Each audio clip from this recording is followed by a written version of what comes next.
рӯз то рӯз сафи парчамбардорони кишвар дар арсаи ҷаҳонӣ афзоиш меёбад. ҳаводорони зиёди муҳорибҳои омехта дар фурудгоҳи байналмилалии шаҳри Душанбе ҷамъ омаданд, то аз дастоварди размовари муваффақи тоҷик Хуршед Назаров истиқбол бигиранд.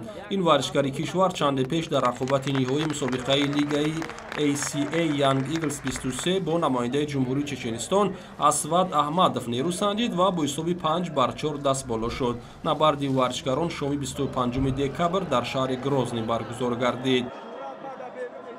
ҳазор раҳмат гуфтанем ба бародарое ки омадан дар ин сарди хунукӣ нигоҳ накарда ба пешвози мо омадан. ба ҳамаён миннатдории худро баён мекунем ки ин қадар сарҷамъ шуданду дар ин ҷо моро пешвоз гирифтанд. ҳазор раҳмат ба ҳамаи онҳо. То биё марҳила ба марҳила ба финал расидан дар гран-при чӣ гуна буд? бале, мо соли 2020 моҳи январ контракт кардем дар 4 бой.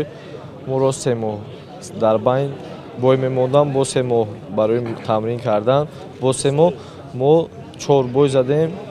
ина финалам задем, титула гирифтем, овардем ба ватан. ия фахри мо ва фахри зуҳуру фахри маълим нест устодош. ин фахри тамоми миллати тоҷик аст. ҳамин дуогӯем ки тамоми фарзандои тоҷик ранги ҳамин хел сарбаланду парчамбардору ҳамин титули организатсияҳоро ба Тоҷикистон бо бисёртар биёранд. ин аввалин камарбанди қаҳрамонии Хуршед Назаров дар лигаи ACA Young Eagles ба шумор меравад.